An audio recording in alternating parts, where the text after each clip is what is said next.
We're finally here. Tomorrow we begin a new chapter at Universal Orlando Resort as we open Epic Universe. We built this place for you.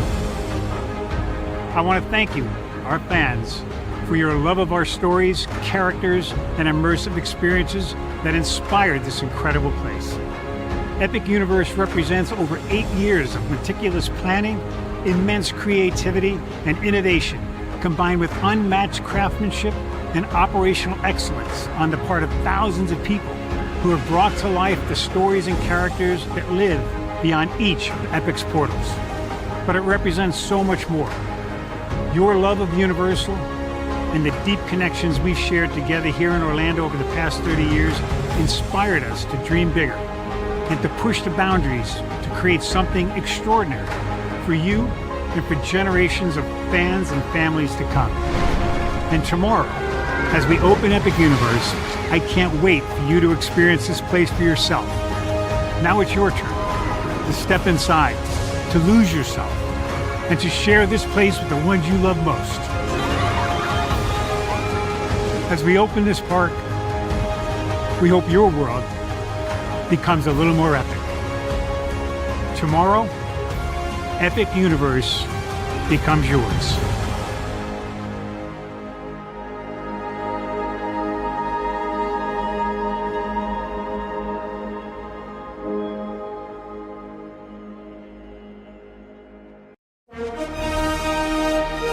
Prepare for a journey beyond imagination, beyond belief, beyond anything you've experienced before. Universal Epic Universe, a new theme park where you'll step through extraordinary portals to 5 immersive worlds. Prepare for a cosmic voyage of discovery, an isle of fire-breathing excitement, a shadowy world of monsters and mystery, new wonders in the wizarding world, and a new way to play. Plus the splendor of a magnificent resort hotel overlooking the park. It's all new excitement at Universal Orlando Resort. A week's worth of vacation thrills with 4 amazing theme parks, a variety of spectacular themed hotels, and incredible dining and entertainment. It's all at Universal Orlando Resort, where you'll find new adventures every day. Explore the astonishing worlds of Universal Epic Universe at Universal Orlando Resort.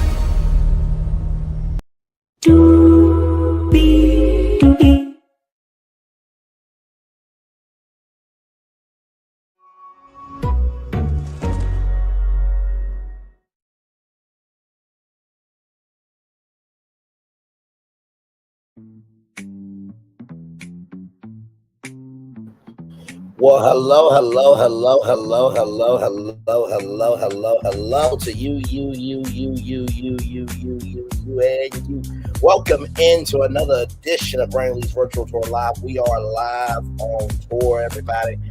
It's time to epicalate to everybody.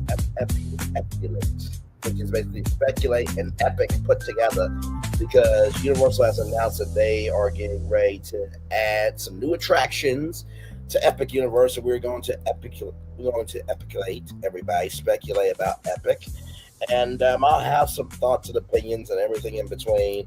But also too, y'all, can y'all tell me why people can't just do the right thing? I felt like I had a little bit of a headache. I don't know why, but I felt like I had a little bit of a headache, so I went to sleep, right? Just for a little bit. Heard some delusional content, right? Laughed at because of the philosophy of how this person was talking about how somebody, feels like they don't feel comfortable, this, that, and the third. It's like ass language, that, and the third. I'm like, child, some women, they lose out on good men because they cannot respectfully humble themselves to recognize that maybe sometimes it's a guy just trying to get to know you and just trying to say hi, but if you don't give them the opportunity to say hi, then you lost out on somebody potentially good, but they're a delusional dumb fuck as it is. But after laughing at their dumb ass. Then I see Kempire go live, and Mia Thorne's been arrested for larceny. What is going on? Child. A lot going on. Anyway, let's get to it over here. Higher is waiting. Lower is available, but either way, we got to go on to it. Yes, indeed, we do. God. Look, they done this iconic intro here. You see that virtual tour background? Yes, you do. You hear that virtual tour music? Yes, you do. And then there is me. Hey, everybody. Welcome in. Glad to have you here. My Lord Jesus, I just cannot. So here it is. Here's this article. Let me pull it up for you all. And by the way, my bad. On that, you guys should have saw just 2 live streams for Megan Thee Stallion Malago Ram. So it was like 4 streams. I'm like, no, we're not doing that. No. So we're regulated with that. But let me pull this up for y'all. Excuse me. Sorry. All right, here we go, everybody. Here we go. Universal confirms exciting new additions already coming to Epic Universe amid expansion rumors. The new Orlando theme park confirmed to People Magazine, People.com, that it is currently preparing for the updates and that specific details will be shared in due time. Right. So here's what you need to know. Universal Orlando Resort confirmed in a statement to People Magazine, People.com, that exciting new additions are coming to its recently opened Epic Universe Park. The news comes after a permit was recently filed for a 150,000 square feet of space route to be added to Epic Universe. Universal Destinations and Experiences CEO Mark Woodbury previously teased a possible expansion at the park back in September. Nearly 6 months after Universal's Epic Universe opened to the public, the park is already preparing for new additions. Allison Solo Gasto, I guess. My bad. I am so sorry to you. Did not mean to butcher your name there. Vice President of Public Relations at Universal Orlando Resort confirmed People in a statement that some new updates are coming to the Orlando, Florida park, and Epic Universe fans can look forward to the details being shared soon. We are preparing for some exciting additions to Epic Universe in the future. So this guy said details about specific developments will be shared in due time. The news comes after a permit was reportedly filed in Orange County, Florida for 150,000 square feet of space at the same address as Epic Universe on November 7th, according to local outlets West 2 News in Florida Today. While it's unclear what the permit is for exactly, the description is reportedly listed as site utilities and foundation work. So basically, anytime that permit is filed, right, the foundation work to lay down the foundation of the potential attractions and the site utilities to, make sure that they have everything they need to maintain the attraction. Just to translate that for y'all, okay? All right. So there is Super Nintendo World there, all real. I'm guessing that these here, if we zoom in, I'm guessing these here are supposed to be Misting fans. Sorry, y'all. I'm guessing these are supposed to be Misting fans there. But yes, indeed. So right here, in September, Universal Destinations and Experiences CEO Mark Woodbury teased a possible expansion at the park during a conversation with Bank of America securities analyst Jessica Reeve-Elridge. People previously report. If you fly over Epic Universe or you look at Google Earth, you'll see how we planned the park. You'll see the greenfield space between the existing worlds. Woodbury explained at the time that is strategically positioned to give us flexibility to expand the world or create a new world, and so that's how we look at it. He added rather that while there weren't any specific updates to share at that time, I can tell you there are multiple attractions in the works, and not just at Epic. We have a pretty sophisticated and well thought through long range plan that takes us out another decade in terms of product offerings, not just in Orlando, but around the world. Woodbury was seemingly referring to the first ever Universal theme park and resort coming to the United Kingdom, which was officially announced in April. And there was a video, by the way, for those of you who don't know, that I think it was, oh my God, it was someone, I can't remember her name, but she said that they had updates ready for every single park. So this is not new, but this is saying that there's something coming to Epic Universe in the near future, which it is big news. He also addressed fan speculation regarding popular franchise getting permanent residency at Universal Parks. I think I mastered that part when I saw the Wicked says it said it was a theme park waiting to happen. He said, referencing an interview he did with the New York Times in February. And you did stir up the pot. I'm glad you recognized it. Epic Universe officially opened its gates to the public on May 22nd, nearly 6 years after Universal first announced it would be adding a new park in August of 2019. It was the first U.S. Theme park to open up in more than 2 decades, 25 years to be exact. Universal Orlando Resort's fourth park. Thank you for saying that. Thank you for recognizing that. Y'all are amazing. You see, to all the theme park content creators, how they said the fourth park, that's called journalism. Okay, quit saying the third park. It's not the third park, it's the fourth park, okay? All right. It's aggravates me because John Mason and that great team at Volcano Bay, they made a whole story with that, okay? All right. Now, let's roll on. After Universal Studios, House of Adventure and Volcano Bay Water Park is a water theme park, ladies and gentlemen. I'll give people magazines some love, grace, and space for that. Currently features 5 themed lands within the world. Ministry of Magic, How to Train Your Dragon, Owlberg, Super Nintendo World, or Super Nintendo World, Dark Universe, and Celestial Park. So, with that being said, this is some huge news. Now, I want to go to the Wizarding World of Harry Potter, MINSTRY of Magic, because there is something that you guys need to see here. And shout out to Alicia from Theme Park Stop, a great content creator. She was covering this thing from the beginning, and she is just incredible. Now, she did an update recently about what the new ride system could be for that ride, so we'll talk about that here just a little bit. But I wanted to bring your attention to a picture.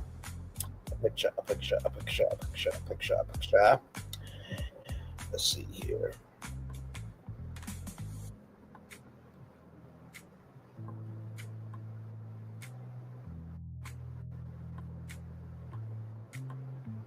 Right here. So this right here. So I wanted to bring your attention here to, no. Hang on. Open image. That's what I'm looking for right here. So I wanted to bring your attention to this right here. Now, there are some false doors, right? Some prop doors. Now, behind this is an open area of space. And so, with this Quidditch sign right here, there could be a Quidditch attraction inside there. And honestly, to tell you the truth, what I am thinking for that 150,000 square foot space, it's probably going to be a broomstick ride for sure, because Quidditch is something that you have not been able to experience. But also, too, I feel like it probably, for the queue, will be a Quidditch library. You know, I mean, the greatest Quidditch players of all time, this, that, and the third. So that's why I feel for that. But I want to bring your attention to that. But also, too, they also said that some of the concept art, right? Some of the concept art that has not, come through may actually end up happening, right? So I'm going to show you guys this here. Now, this is a artist conceptual rendering. So as you can see here, all of this is grass there. So all of that space there is grass. So they're saying this is where the 150,000 square feet space is going to be. And if I bring up the concept art for Epic Universe,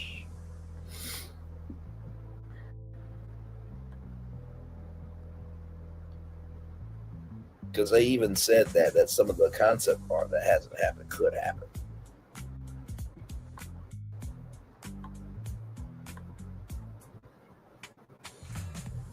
And shout out to Blog Mickey here as I pull up Blog Mickey so you guys can see what the space is like. So here it is here, right? So right here. So you remember I told you this is where the Quidditch thing is right here. Behind here is nothing but emptiness. Right, nothing but emptiness. So I do think that it will be a Quidditch attraction with, a Quidditch, Q inside, Quish Museum Q inside. Make that the museum, and then there you go inside there. Now we don't know if this is an expansion pad. I'm assuming that that's an expansion pad, and as you can see right there, there's also an expansion pad as well right there. So yes, indeed. And by the way, the 3-part series on the epic universe of it all is, I believe it's out on Peacock. So I'm gonna try to find a way to get it, to watch it and review it on this channel. So give me just some time. Give me some time. But definitely want to review that for sure. But if I go back to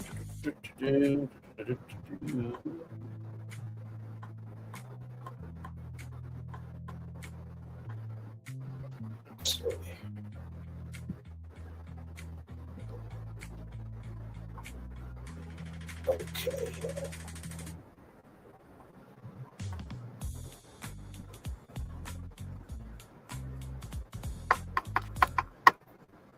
It pulls up here.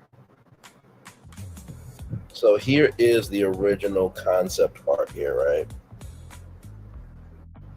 So I think right here was supposed to be somewhat of an amphitheater, right? Because I think over here is Curse of the Werewolf somehow. So you see that big building. I think it was supposed to be an amphitheater of some kind. Of course, this is where the Monsters Unchained, the experiment is. But also, too, we don't know what this is right here with this big statue. So something obviously was supposed to be there. These here, we don't know what this is right here. But I want you to pay attention to this. All the grass right here. You see that grass right there? See this grass over here? All this grass over here. And you see this was supposed to be a whole building originally, right? So I'm sure that there's something in the concept art here that we're not seeing, because there's the fire drill there, and then there's Hiccup's wing gliders. I feel like they built everything out of here, because people have said that this park here and that Super Nintendo world feels the most complete. And then, of course, there's Peach's castle. And also, too, I want y'all to notice something. The colors are the colors because they did not want anybody to detect what attractions were going to be inside the park. So, you know how, like, sometimes based on the colors, you know what brand or intellectual property was going to be? They did not want that. They did not want that. So just want to bring that to your attention. Of course, there's Constellation Carousel. There's the Atlantic Restaurant.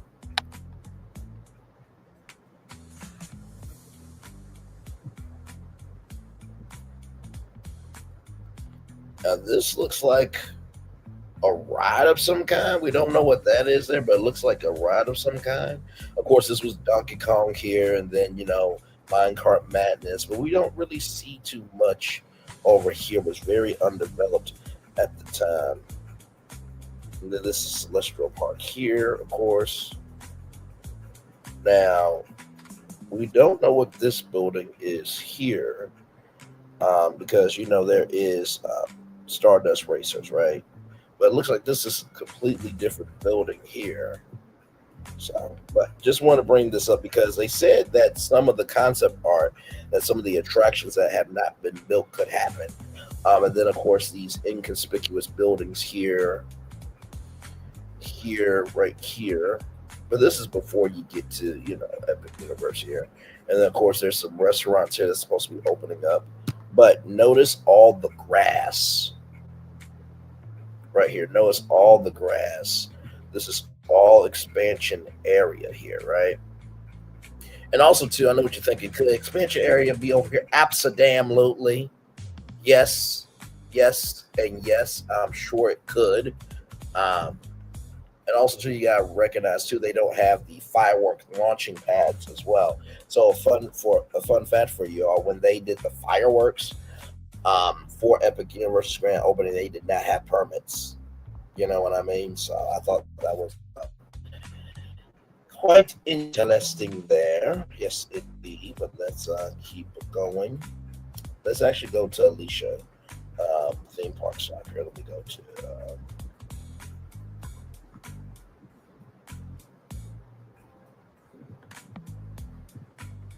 theme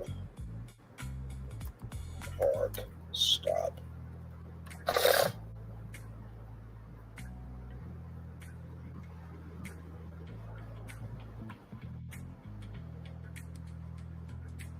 So here it is here now. This came out 5 days ago, in case you guys did not know. Hold on, before you pay for yet another app to manage your team, let me introduce you to Connect Team, the one platform that replaces.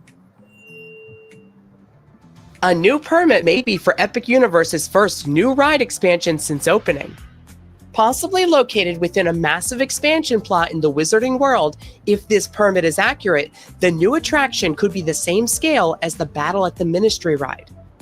Plus, other projects are happening around Epic Universe and the other parks of Universal Orlando, including a new roller coaster for Universal Studios Florida. Let's dig into all of that and more in today's news update.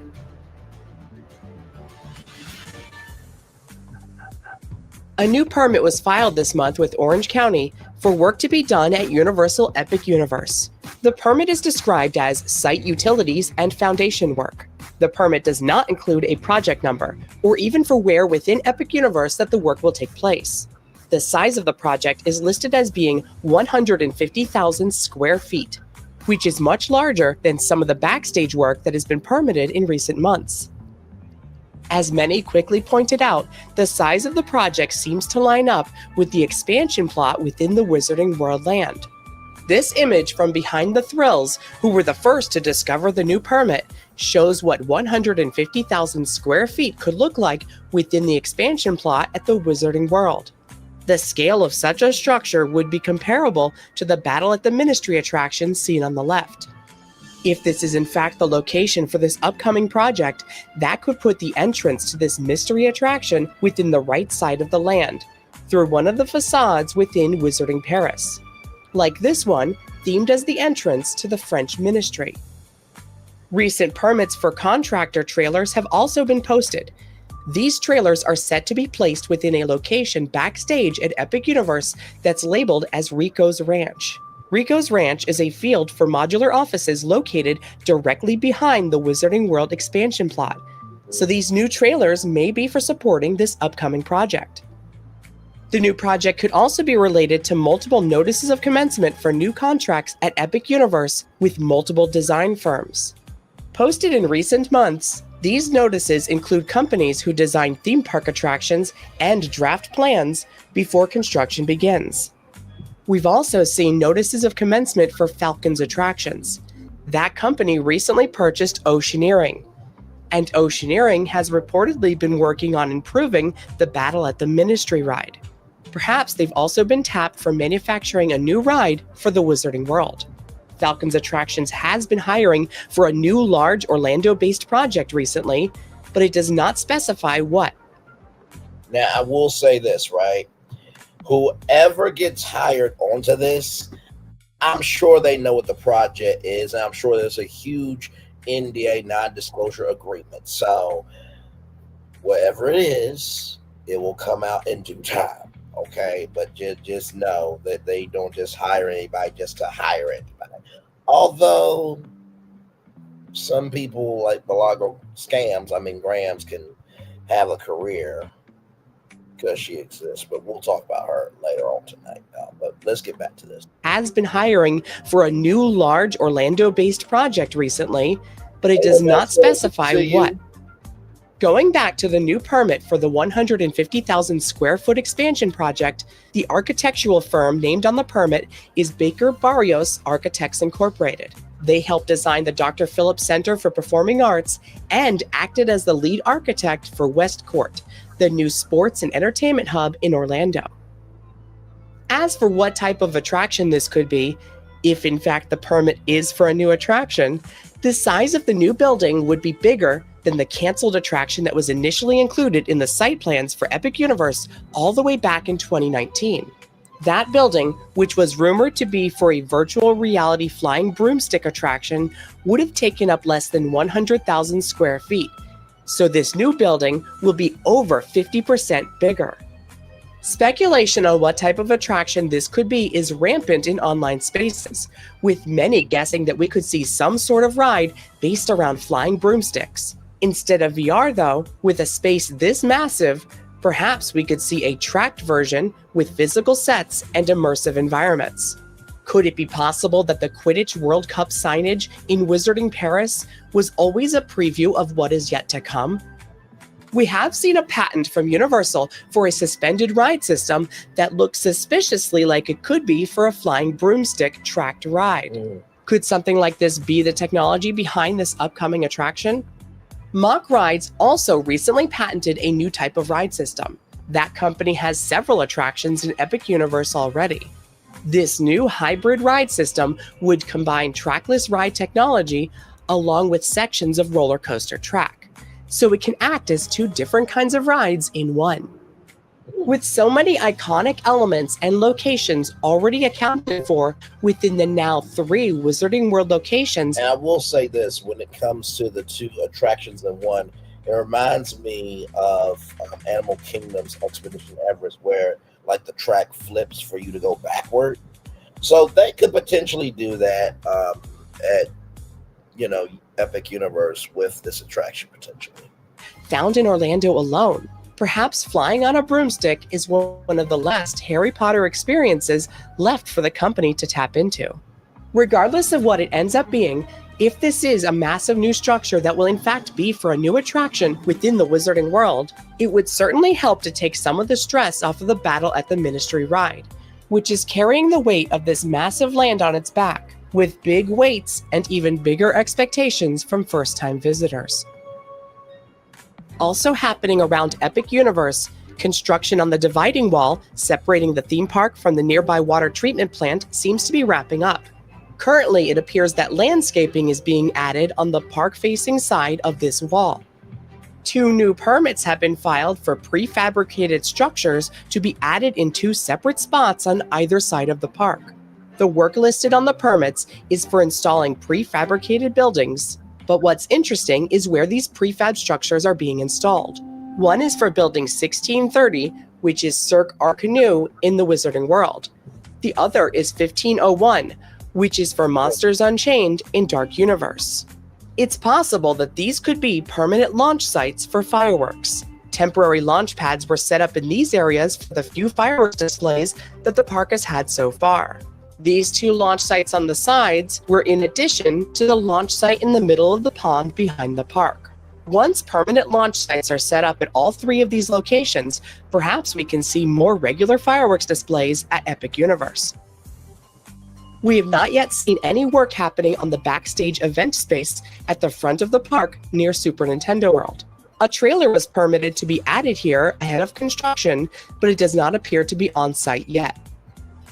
In the Dark Universe, the Burning Blade Tavern's Burning Blades have been temporarily removed for maintenance.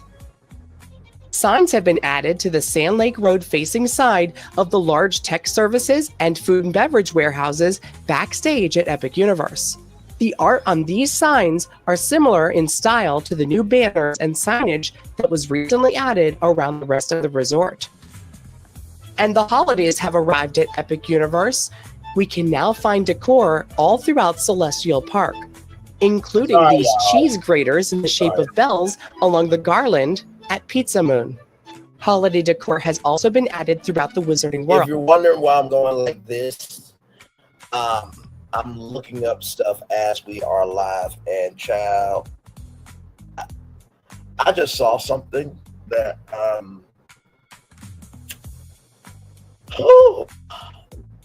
let's just say myself, Florentin, and Phil were way ahead of the game. Okay? It makes me happy, but I'm also pissed. But we'll get to that here soon enough. World, including the front entrance to the Battle at the Ministry ride. Plus, it's Snoggletog in How to Train Your Dragon Isle of Burke. With some they pulled out all the stops, even though this is their first Christmas. They're like, no, this is Christmas, damn it. We're going to make it do what it do. Decor set up in the land's retail locations. But more importantly, the new seasonal mac and cheese cone has arrived. The Snuggle Tog Harvest Cone features mac and cheese topped with maple glazed turkey, spiced lingonberry drizzle, roasted sweet potatoes, sage chimichurri, and crispy stuffing. I know those ones. Before we go, let's check in at Universal Studios Florida, where the new roller coaster replacing Hollywood Rip Ride Rockit is seeing tremendous progress daily. The footings for this new roller coaster are being poured now on the side of the layout closest to City Walk. A new wall is being constructed along the waterfront in City Walk, which will be located along a new guest pathway that is being constructed in front of this roller coaster site. Nearly all remnants from Hollywood Rip Ride Rockit have now been removed, including the entire station building. All that remains are these murals along the backside of the Despicable Me Minion Mayhem building. Prep work for the new coaster station building continues, with pipes seen staged here and other utility work happening ahead of the foundations being poured.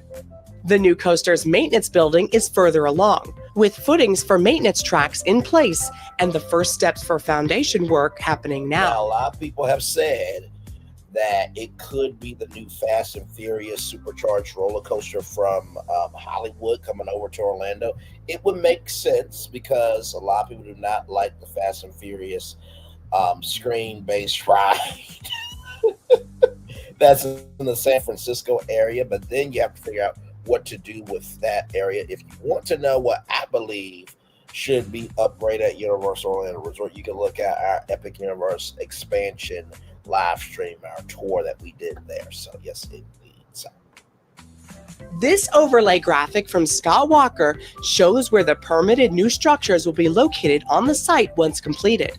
This building here will be the new coaster station, and this building behind it will be the maintenance structure. That's all for now, but be sure you're subscribed to never miss an update as we cover the possible new project for Epic Universe. A big thank you to BioReconstruct for the amazing aerial views. You can follow him on social media for more theme park photos. If you like what we do, consider joining our Patreon for exclusive posts, behind the scenes, and more. Patreon.com/themeparkstop. Thanks for watching. See you next time. All that is real, by the way, what we are seeing. Absolutely. Let me tell you, Universal really did a very big one with this park. I mean, to create something truly original, not based on heavy intellectual property. This feels like intellectual property that's supposed to be in the park. With Disney, it just seems like, okay, if we have it, let's just make a ride out of it. And there's no care, there's no meticulous tact, and there's no soul to Disney right now. You know, that's why I keep saying that Disney's allergic to creativity. But for those of you who are wondering, where did those views come from?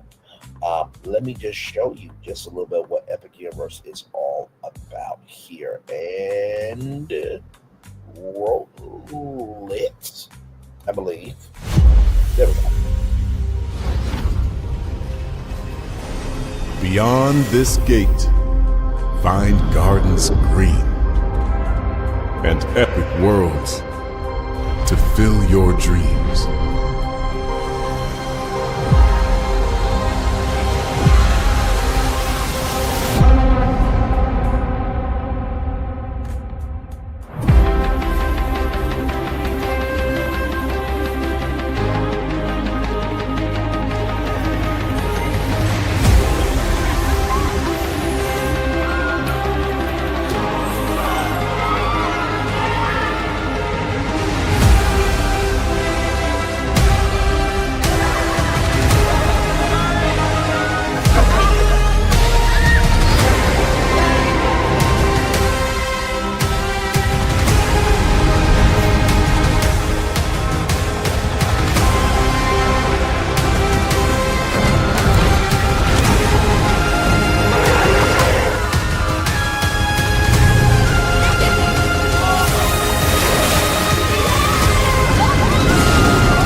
indeed there. All right, I want to get to some other videos here.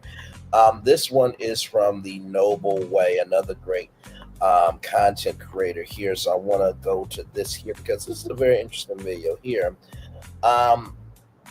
about what everyone is missing at Epic Universe this half-day park. So here we go. What is going on at Epic Universe? Theme park fans are not happy. Hello everybody, welcome. Epic Universe is the modern theme park of the future. Yet more and more people seem to be unsatisfied with the park, and moreover seem to be completely missing the point.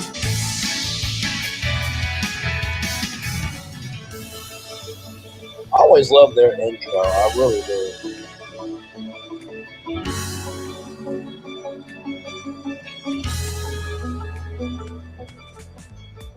6 months ago, everybody was praising Epic Universe as the theme park of the future, saying it was the most amazing theme park ever created. Things like Epic Universe is the Disney killer. It is going to put Disney completely out of business. People were saying Epic Universe is just a total game changer when it comes to theme parks. Watch out, Disney, you need to be paying attention because Epic Universe is where it's at. These are all the things that people were saying for weeks and weeks 6 months ago. But here we are just a few months later, and those same people seem to be coming out against Epic Universe. In fact, the negativity around Epic Universe seems to be at an all-time high and rising. Some are going so far as to call it a half-day park, which to me is just absolutely ridiculous. I mean, come on, a half-day park for Epic Universe. I've been hearing this more and more, and I'm just completely floored. Like, I am stunned. I'm not saying that Epic Universe is perfect by any means,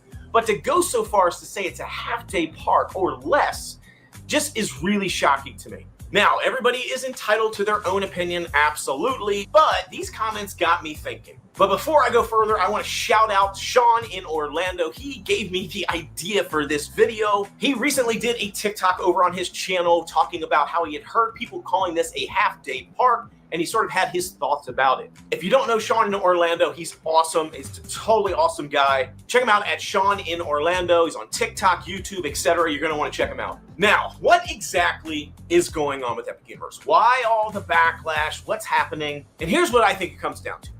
Epic Universe is a theme park, not an amusement park. Let me say that again. Epic Universe is a theme park, not an amusement park. If you look up amusement parks and theme parks on Google, this is what it says. An amusement park offers primarily a collection of rides, games, and attractions without a central overarching theme. Now, I want to pause it here for a minute because I will agree with this. Like, to see Super Nintendo World, right, for what it is. Hey, Fullerton, good to see you. I hope Phil gets here because we got to talk. Because I think we were onto something, and I looked at some canceled attractions from Universal. I can't share it with you yet because I want Phil here as well because, my Lord Jesus. It's just one in particular one, but we'll get to that. Welcome and glad to have you here. I will say, I think that, you know, this is the correct verbiage of what's going on. Like, when you saw Super Nintendo World for the first time, now, of course, we know it's out in Hollywood, but that's more of a smaller version. But when you get to see, you know, Bowser's Castle, and you get to see Yoshi's Adventure, and you get to see, you know, Donkey Kong in real life. I would just go there just to walk around for a day. Are you kidding? Like, it is a theme park, okay? Like, Universal did not spend cheap money to bring Nintendo to life. They didn't spend no cheap money to bring Darkmoor to life. They didn't spend no cheap money to bring dragons to life. There's a whole flying, you know, Toothless in the How to Train Your Dragon show, which the name escapes me right now. But also, too, Harry Potter, like, that was not easy to bring Harry Potter to life. So I don't get how everybody's saying it's a half-day park. Child, listen, if you don't want to go, give me all your tickets, and Universal, we can do a career residency where I spend all their tickets. and I just go there every single day because they don't want their tickets. I will gladly do it because I'm just like, really? Is this what we're doing? But okay, let's continue. Let's continue. Theme parks, on the other hand, have a strong, cohesive theme that integrates rides, shows, and environments into an overarching story or concept. We think of other parks around the world, something that would be a theme park is like an Epic Universe or an Epcot or even an Islands of Adventure. Amusement parks, on the other hand, would be things like Kings Island in Cincinnati, Cedar Point, or even Six Flags type parks. Now, I would argue that Epic Universe is the most theme park of any theme parks in the entire world. Everything at Epic Universe is immersive, story-driven, cohesive, from the attractions to the foods to the look and feel, down to the smallest detail is part of the overarching theme of the park. But everyone seems to be focusing primarily on the rides. Yeah. And I have to say this, if you are looking at Epic Universe just through the lens of rides, then you are setting an unrealistic expectation that is ultimately going to fail you when you visit. Epic is not an amusement park. It is not all about the roller coasters and rides. It is a theme park that has a cohesive story down to the minute detail that completely brings you into that world and immerses you and makes you feel like you're part of that story. Even Universal themselves says Epic Universe, 5 immersive worlds, 1 amazing theme park. But on the other hand, I also completely understand why people are thinking of it from a ride perspective and really just evaluating it on that level. Let's explain a little bit. Because of the way Epic Universe opened with limited availability of ticket types, almost everyone who has been to Epic Universe and is going to be going to Epic Universe this year will be going once for 1 day only. There are a few people who are going to go multiple days. I've been a few times, but most people in general are going to go or have gone for 1 single day.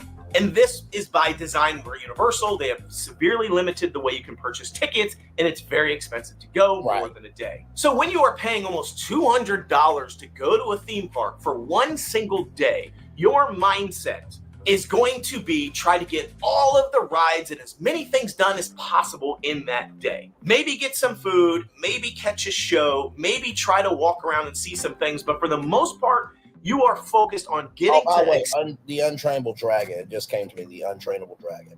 Experience the big marquee attractions, those e-ticket attractions, as many of those in that single day as you can, because you know you're not going to be coming back most likely for a while, and you don't want to miss out on that ride. So most people who are going to the parks are only focused on and experiencing these big rides.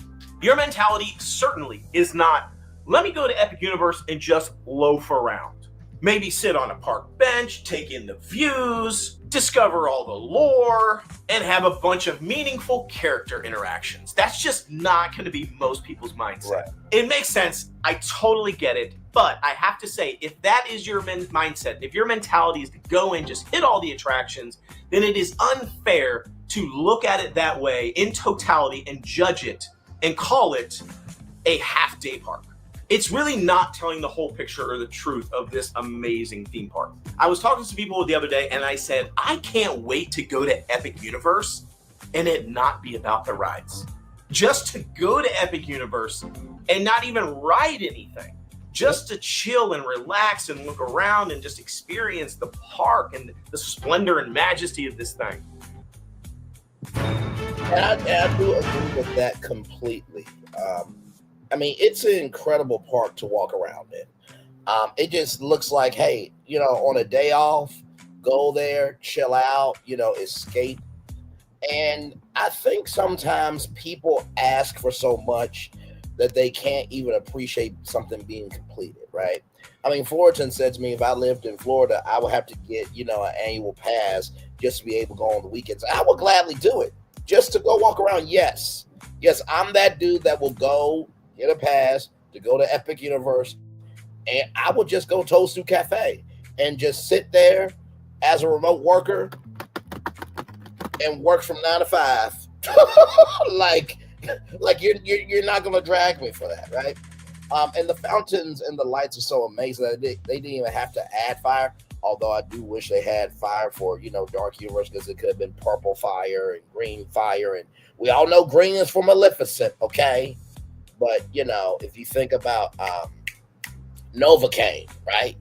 If you think about Novocaine is green. That's the elixir that made the Invisible Man invisible. But that's neither here nor there. But a very important point. I think going to do all the rides is stress, and how it can be a half day when the wait is insane.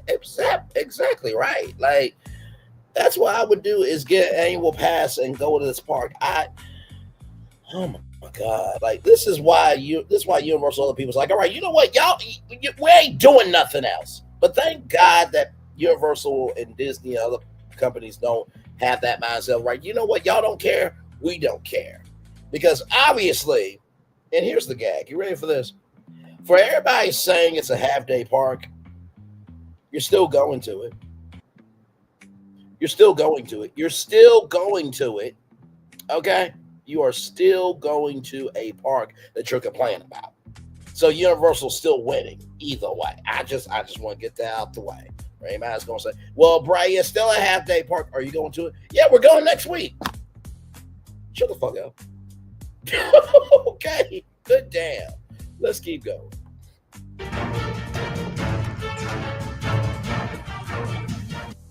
I do this at other theme parks all the time. I go to Epcot and don't even ride anything. I go to Magic Kingdom, I don't even ride anything. I just walk around and enjoy the park. But I can do that because I have an annual pass and I can go frequently. I can go whenever I want to. But at Epic Universe, it's ride.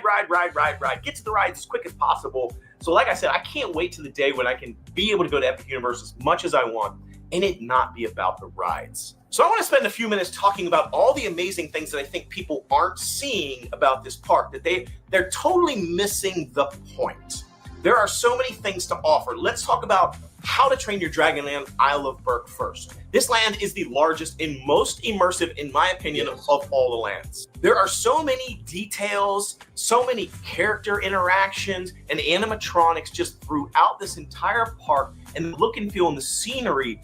It's almost like there are micro show moments throughout the entire land that continue the story of Isle of Berk and the How to Train Your Dragon films. Then you have the Untrainable Dragon show, which once again is an amazing show, but it continues the story and the lore of How to Train Your Dragon. Everything is woven into that overarching story of How to Train Your Dragon. Think about shows like Lion King and Finding Nemo the musical over at Animal Kingdom. Those are fantastic shows. Absolutely fantastic. I love them. But they are not a continuation of any theme in that park. It's literally just a one-off show that you go and watch. It's not continuing the story of that entire immersive area. It is just a one-off. The difference here, Untrainable Dragon and How to Train Your Dragon, it's part of the land. Every single thing in that land is continuing the story and immersing you more into that world.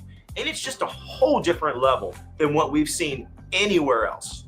Then you have all the amazing food, eating like a Viking. All the foods feel very How to Train Your Dragon, Viking-esque things to eat. And then, of course, the attractions then lend themselves to continue once again the story. They're not just things that you hop on and it's like, ooh, I got to rush from that.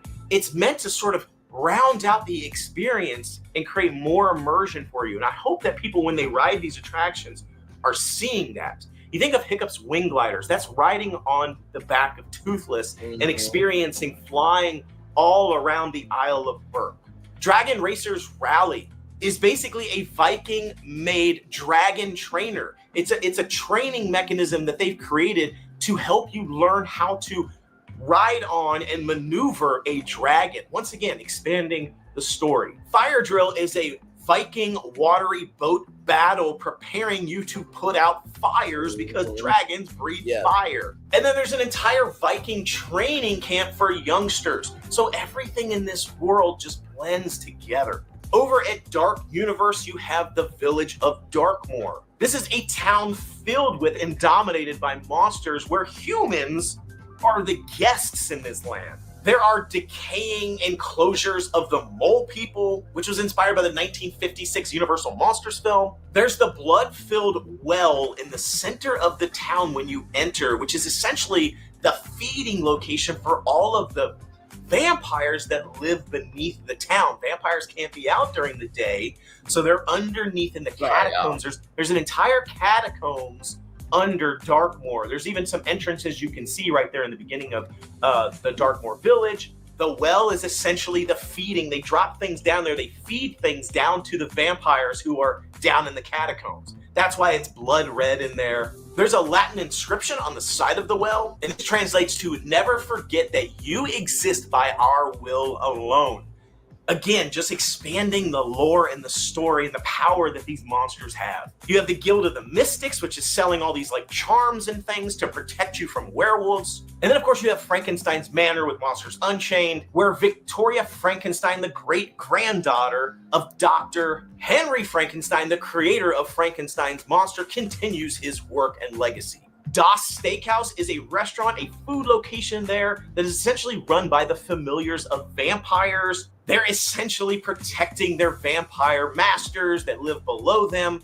They're scoping out patrons that go to this restaurant for potential feedings. Then there's the Burning Blade Tavern, which is the hangout for the local monster hunters. Curse of the Werewolf, where you get to experience escaping the cursed woods around Darkmoor and escaping a hungry pack of werewolves chasing you. And then so many character interactions in this lane. Frankenstein's monster, his bride of Frankenstein, Igor, Invisible Man, monster hunters, musicians. It literally teleports you to a completely different world. Then you have Super Nintendo World, which immerses you in the video game world, the franchises that you love. And this entire land is filled with interactive games and experiences that I feel like a lot of people pass by, or they just think they're for little kids and they just run to the big attractions. These interactive games make you feel like you are living inside of a video game and you are actually participating, you're punching blocks, and you're doing experiences with your power band and leveling up and fighting bosses. There's even these augmented reality tower view sort of binoculars that you can look throughout the park, and there's this, it overlays all these characters from the video games like Koopas and the flying mushrooms, Goombas, like all across the land. If you look at it, if you look through these binoculars, you can see all this cool stuff that isn't really there, and it makes it feel even more like you're just in a video game. You can interact with your characters, your favorite characters, Mario, Luigi, Peach, Toad, Donkey Kong. Beautifully themed food and restaurants. And then of course the attractions, which are meant to make you feel like you are experiencing a level or an element or setting in one of your iconic games like Mario Kart, and of course the Donkey Kong Minecart Madness, a runaway minecart chase, or just the chill Yoshi's Adventure. Everything meant to make you feel like you're now even further into a video game. Wizarding World of Harry Potter has you step into a 1920s. Wait, what? Let me see this. They say the monorails smell like diapers as a way to convince Disney to change the monorails. What? Okay, Chad. There's got to be a better way. Paris. There are all these interactive wand experiences throughout the entire land, interactions with magical creatures, talking portraits. There's a fantastic restaurant, Le Goblet Noir, which is supposed to be a dark haunt for all these witches and warlocks. Le Cirque Arcanu, the show there, which again further enhances the interaction and the engagement with this sort of like circus-style magical creature show. Almost feels like it could literally be on the streets of Paris under a big circus tent. The amazing Flu Network that takes you into the British Ministry of Magic, where you literally walk in and you just see the most amazing structures that you have ever seen at any theme park. These lands are truly amazing. And then, of course, there is Celestial Park. And this really is the cosmic heart of Epic Universe. This is the otherworldly hub that transports you into these other worlds. Everything about Epic Universe has a story, has an element to immersiveness, has something that brings cohesiveness that is meant to draw you in even further into the experience. It really is the modern and the ultimate definition of a theme park, in my opinion. If you don't like Epic Universe, if you don't enjoy Epic Universe, then maybe you don't love theme parks. I get it, maybe you had a bad experience, you had to wait really long, maybe some of the attractions were down, maybe you didn't get to do all the things you wanted to do, But if you didn't like it, you may be more of an amusement park fan. Again, is Epic Universe perfect? No, absolutely not.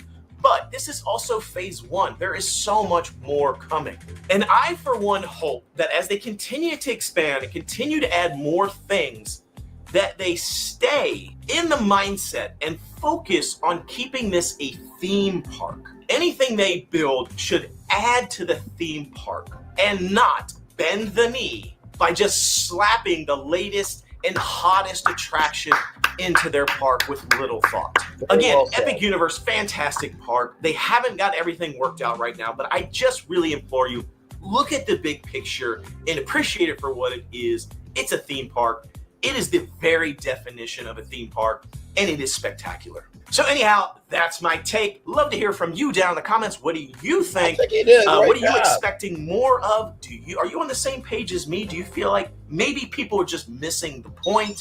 Or is there something else going on that maybe I'm just not seeing? Let me know down in the comments. I'd love to hear from you. Be sure to like, subscribe, and share this video. Until I see you next time, the Noble Way is the easy way. Bye-bye, everybody.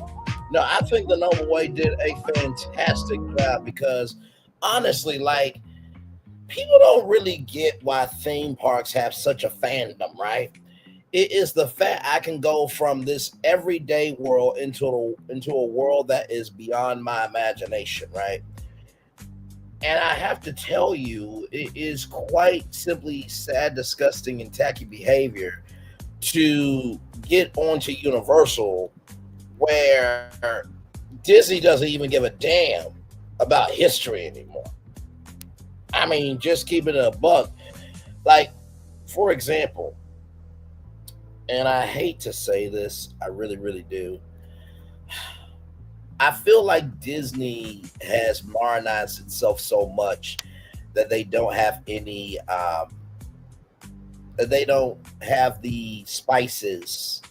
And y'all, that's not a pun to Tiana's Bayou Adventure. Okay, calm down. But I really feel like they're like, okay, they know their proteins. They know chicken.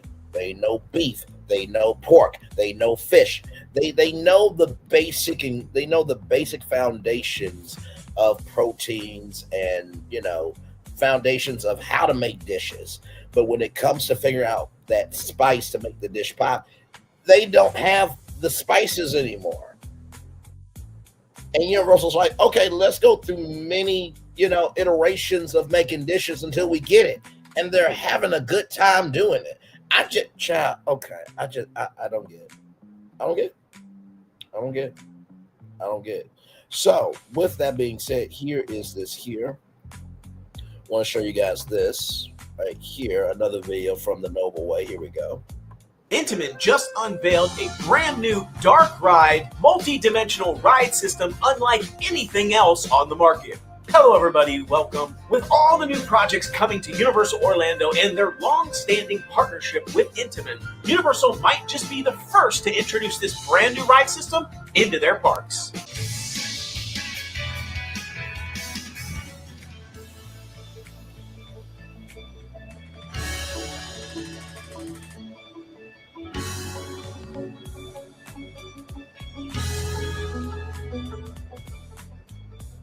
IAPA 2025 Orlando Expo officially kicks off today, and we've already got some amazing new theme park technologies and attractions making headlines. The IAPA Expo is the premier global attractions industry expo. Now, see, let me tell you something. One of the things that I want to do with Brainley's virtual tour when we make it to national television is I want to be able, and for those of you who may not remember, there was a network called G4 where they would cover E3 live from the convention floor, CES, the Consumer Electronics Show, live from the convention floor, and Comic-Con live from the convention floor. I would so take Brainley's virtual tour and make it do what it do live from the floor of IAPA. Absolutely. Like, it's a pop culture event for theme park fans. So I just wanted to give you guys the context, conjecture, and connection on that. Here we go. This expo is designed to unveil. Oh, Phil, I'm glad you're here because I got to show you and Florentine something. And y'all going to be pissed, but you're going to be proud. We'll get to brand new, groundbreaking roller coaster and theme park attraction technology, all sorts of new ride tech and new food and beverage technology, as well as dozens of educational sessions for their members and anybody interested in attending. And so as part of this expo, we are getting glimpses into new ride tech that we're going to see start showing up in different theme parks around the world. So let's talk about one of the biggest dark ride attraction technologies that is now going to be coming to potentially Universal. Before now, Disney has pretty much had a lock on the trackless ride attraction system. This sort of free-moving, free-roaming, trackless experience. But this new technology from Intamin is now challenging that and putting this sort of off-the-shelf variation of that in play for all sorts of theme parks, including Universal. So Disney having a lock on that trackless system is now going to become a thing of the past. Though Universal has all sorts of amazing attraction systems, even some bespoke attraction systems that have been built for them, one thing they don't have yet is this sort of system that will rival. Why choose a Sleep Number smart bed? Can it keep me warm when I'm cold? Wait, no, I'm always hot. That trackless attraction system that Disney has a lock on. Attractions that you see across Disney properties like Star Wars Rise of the Resistance, Mickey and Minnie's Runaway Railway, and even Remy's Ratatouille Adventure. Now, these trackless systems by Disney are absolutely, bar none, spectacular. They really are able to use this to great effect, but it does have some limitations in what these trackless ride systems can do. Now, of course, Disney is going to be continuing to evolve their own approach, using their own engineering teams to create and modify them and make them even better. But by Intamin partnering with ETF and creating their own variation of this that is kind of off the shelf, you're going to start seeing this technology show up in a lot of places. So let's talk about this brand new dark ride, multi-dimensional mover, as they are referring to it, and talk a little bit about the specifications of it and where we might start seeing it show up at Universal Orlando Resort. First off, this ride system features 360-degree freedom of movement, which means that attraction vehicle can spin 100% around from start to finish. 360. Now, I do want to go back for 1 minute because I want to pause 360-degree freedom.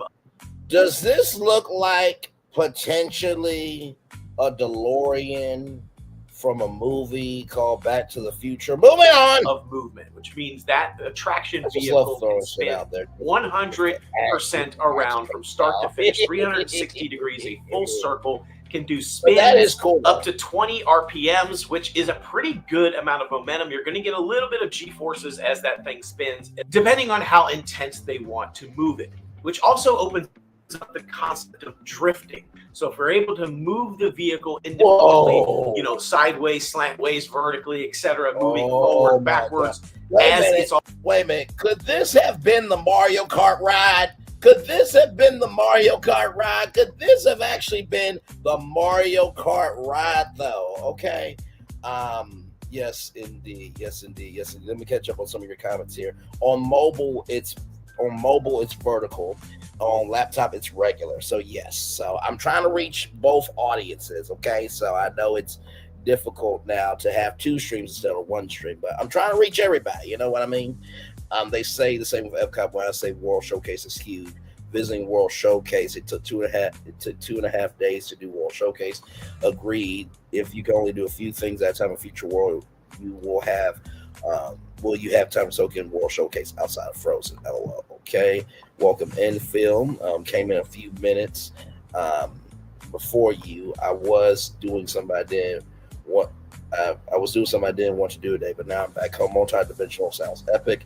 Back to the Future music is always playing at Universal. So let's keep going here. Also rotating and spinning, you're going to be able to pull off the effect of drifting like a Fast and Furious drift type experience. I would say this effect is almost perfected on Guardians of the Galaxy Cosmic Rewind as a roller coaster variation of this. So a roller coaster that also can tilt and spin, which gives you the effect of drifting around corners. This new trackless variation from Intamin will also be able to do the same. Now, my assumption is Fast and Furious Hollywood Drift that is coming to Universal in Hollywood is going to also have this same effect as a roller coaster like Cosmic Rewind. But what we haven't experienced is this sort of sensation of drifting in a trackless ride. And we'll talk a little bit about why that's the case. One of the other features of this new attraction is the ability to slightly tilt and roll the vehicle, not just spin horizontally, but also the ability to sort of tilt and roll the vehicle to give you more sensation and more freedom of movement to experience more effects. Now, this tilting and rolling is very slight. It's only about 8 degrees, so it's not going to be a massive tilt. But when you combine the tilting and you combine the speed of the attraction and the rotation, you're going to be able to get some really nice effects.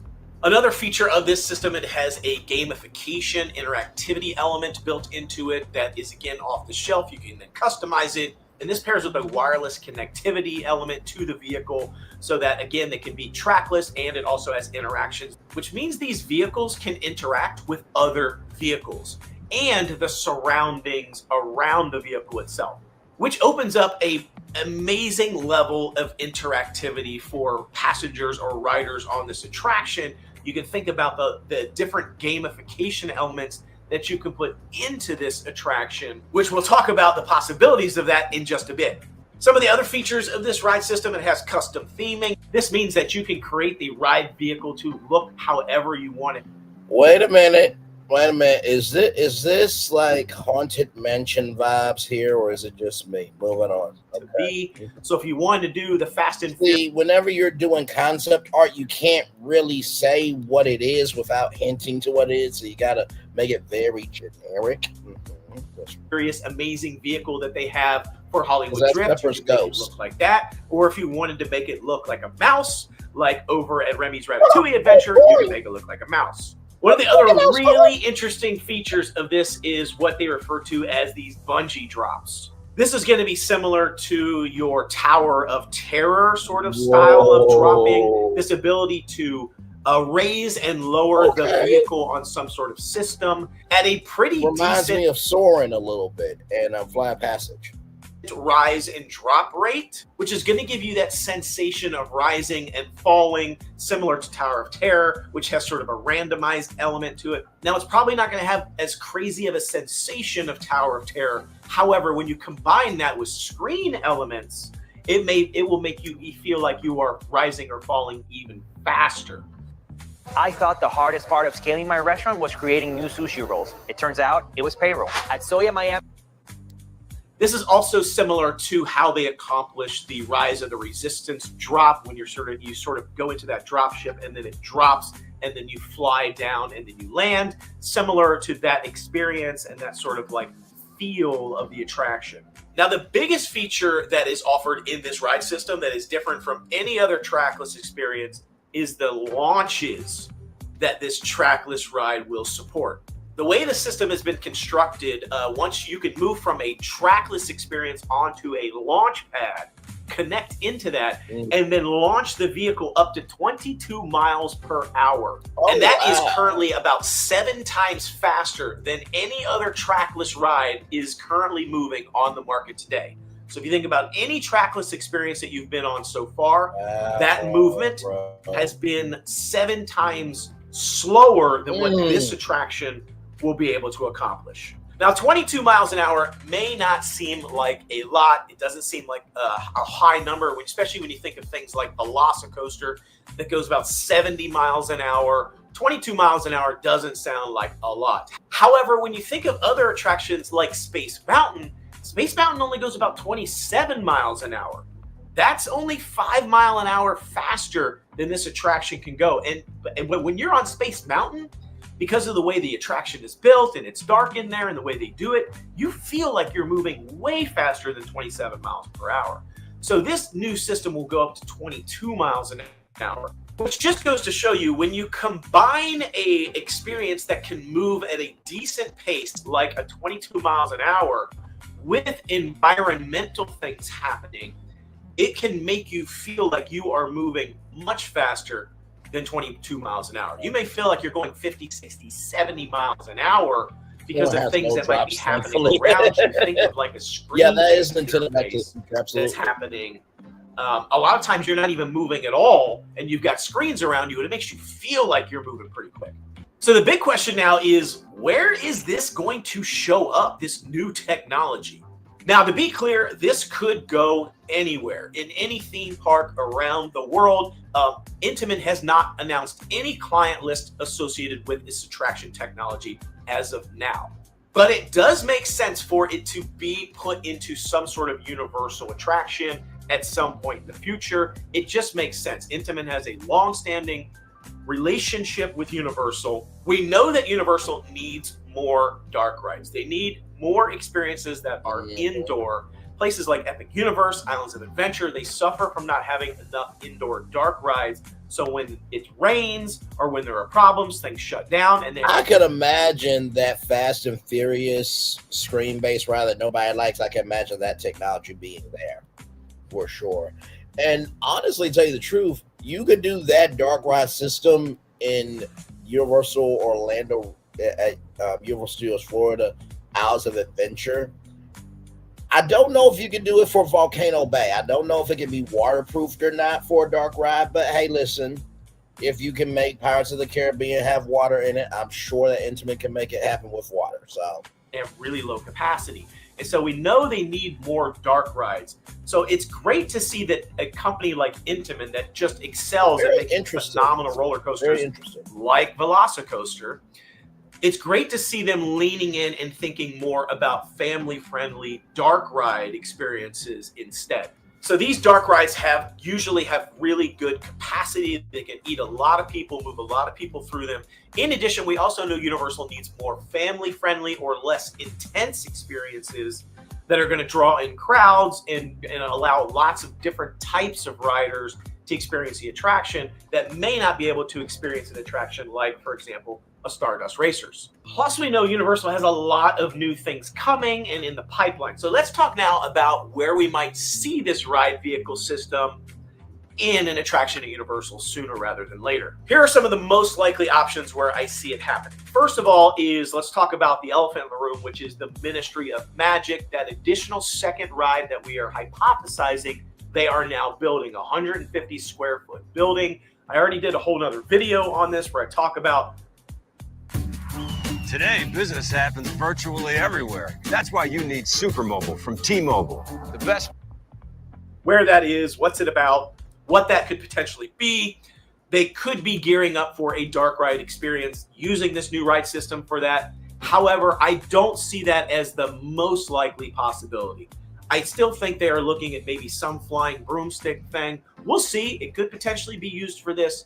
But I have some other candidates that I want to talk about that I feel like might be more likely scenarios for this system. But it could show up as that second attraction in the Ministry of Magic, because we know it's going to be a dark ride. We know that they need more capacity and a dark ride experience, more family-friendly option in Ministry of Magic. So it could go there.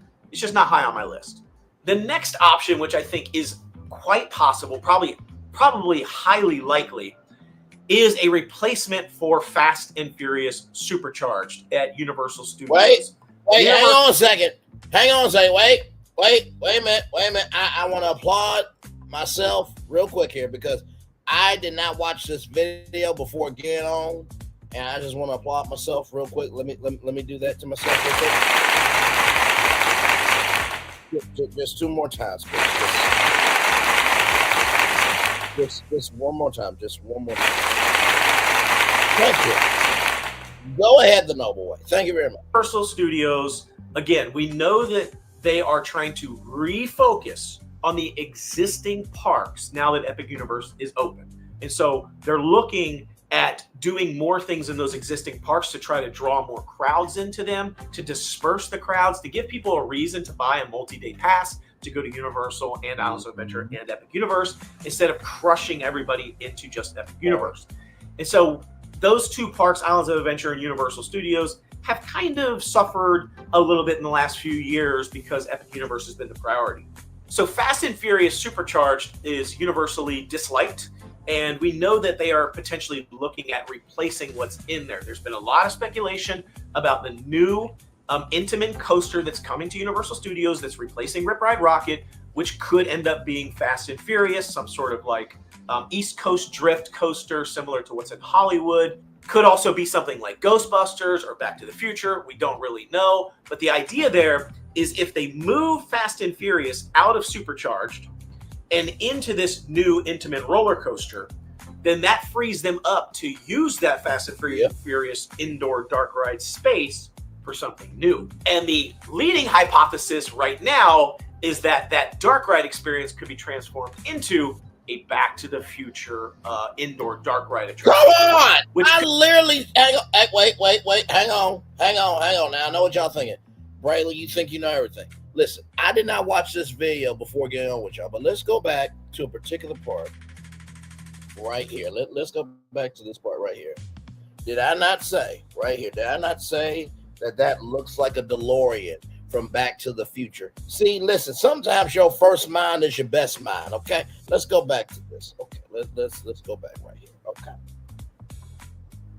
Use that Fast and Furious indoor dark ride space for something new. And the leading hypothesis right now is that that dark ride experience could be transformed into a Back to the Future indoor dark ride attraction, which could be really cool using this new system. I could definitely see a Back to the Future attraction dark ride being brought in there. I mean, just think about the possibilities with what this new attraction ride vehicle system can offer.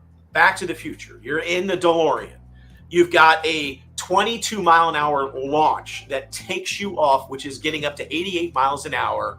And then boom, maybe you're flying in the future. You've got screens all around you that makes you feel like you're flying. You have the ability to raise and drop on a bungee system, which could give you the sensation of falling. Maybe the vehicle loses power and you fall. All sorts of things you could see this really working well for flying through, or even just driving around, drifting around corners, maybe trying to escape the police that are chasing you, maybe driving I still want that the town hoverboard to be square there, where the clock tower is. I mean, you could see the possibilities of how cool this attraction would be. It could be similar to the Back to the Future ride that was where the Simpsons is, just on 1,000. So if Supercharged does go away because it ends up being a Fast and Furious, a Rip Ride Rockit, we might see Back to the Future there with this new ride system. A couple of other likely candidates, again, Lost Continent being replaced, Poseidon's Fury, massive indoor show building, that's all going away. They're going to be doing a lot of demolition there, rebuilding things. And so we know they've been earmarking that space for something new. Could we see that dark ride system show up somewhere in the new Lost Continent, whatever replaces it? Could it be a one-piece attraction? Think of some sort of pirate ship dark ride experience. Could be really cool. I'm still kind of hinging my thoughts on if it ends up being one piece, maybe we'll get a boat-like attraction, maybe the rocking boat system from Mock Rides. I still think that could be really cool. But you could also pull off something pretty cool with this ride system as well for one piece. If it ends up being Pokemon, we know Pokemon is a candidate for Lost Continent replacement. Think about the Pokemon experience and the interactivity that the vehicle offers. So the ability to Pokemon Chasers, right? Team Rocket versus Team Ash. Come on, people! Okay, let's potentially catch Pokemon, or battle with Pokemon while you're in this ride experience. That could be really interesting. Think about Pokemon maybe battling other vehicles. Maybe you're battling each other. Maybe there's a point in time, kind of like Men in Black. Thank you, and I thank you. If you think about the Men in Black experience, there's a portion of that ride where you're facing another vehicle and you're trying to shoot them because there's aliens on that particular ride. You're trying to shoot the exhaust port and spin them around. Could there be some sort of Pokemon battle between vehicles? I don't know. Could be interesting. Or potentially, what if they replace it with Zelda in Lost Continent? What could you do there with this ride system? I have no idea. I can't even fathom what you could do with Zelda with this ride system, but I'm pretty sure it would be awesome. Should this be a project for BFP to see if we can take dark rides? How do I put this? should this be another BFP, project where we find intellectual property from Universal or other properties that haven't got the time of day inside any theme park and use that system? I think that would be a good live. Just throw that out there. Let's keep going.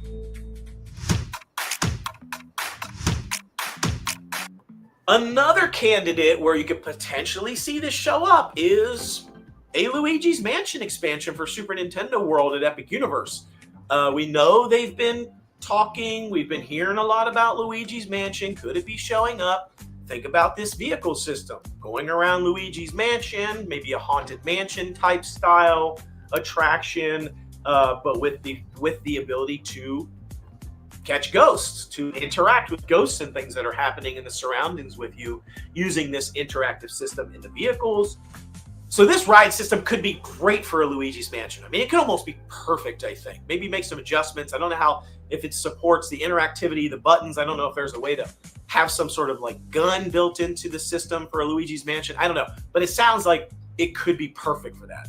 So there are a lot of possibilities for this ride system. It looks awesome. I can't wait for somebody to eventually come out and say, we're building a new ride and it's going to be using this system. Can't wait to try it out. I think it looks phenomenal. There's a lot of other things happening at the IEPA this week. We'll probably have some more news, so we'll be covering that as it comes out. So overall, this system looks amazing to me. I think there's a lot of stuff Universal could do with it. I think it does level the playing field a bit with the Disney trackless. I think that'll be great, because trackless rides are really actually great. I love riding these trackless experiences. It'd be good to see some of these things make their way into Universal as well. So that's my take.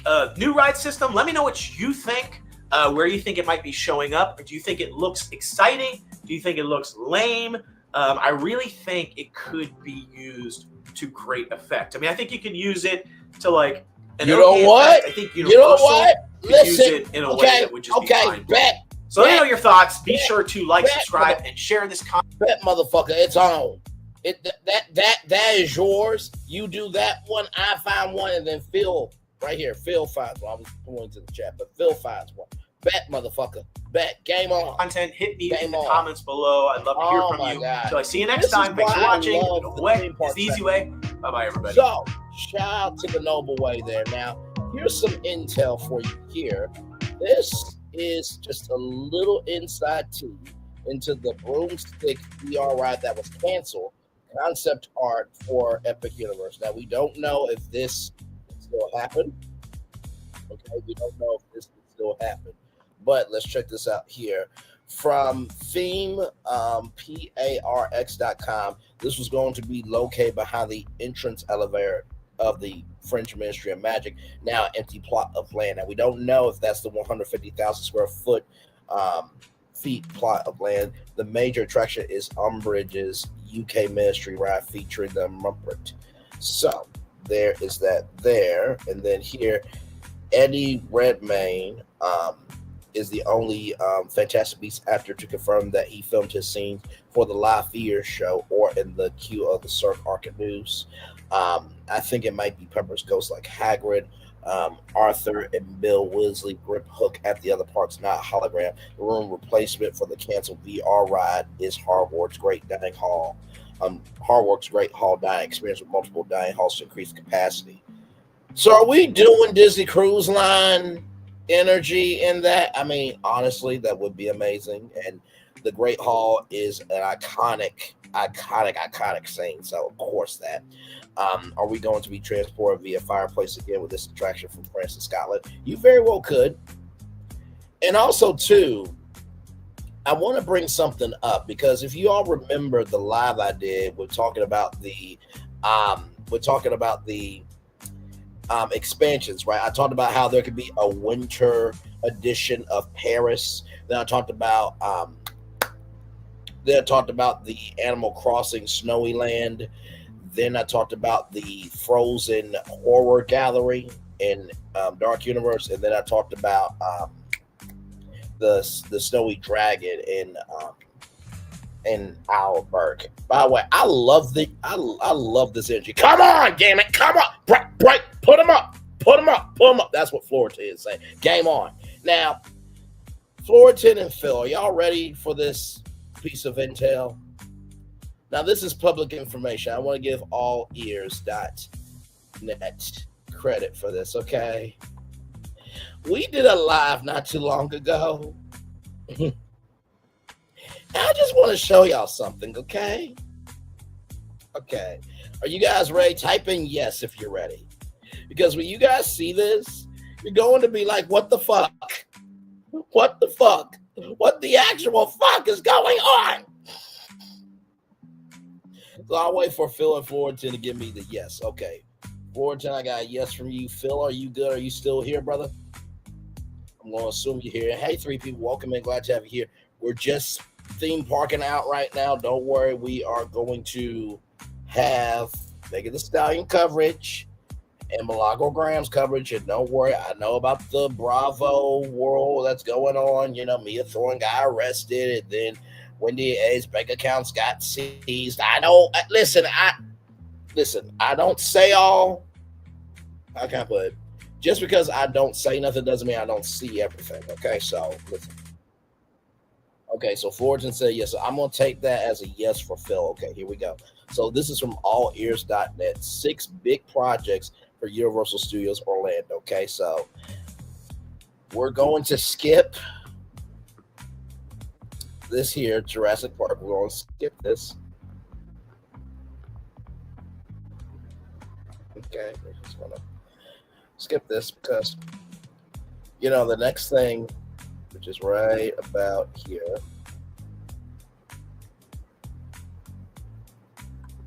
I did that purposefully. Did I possibly do that in my Disney World 5th Gate land called Villains Land worded differently for Snow White Scary Adventures attraction? So, Phil, are you ready? Can I get ready from you, my friend? Because I did that purposefully. I hope nobody caught it. Okay, here we go. You guys ready? Now, there was 6 canceled attractions at Universal Orlando Resort. Here it is.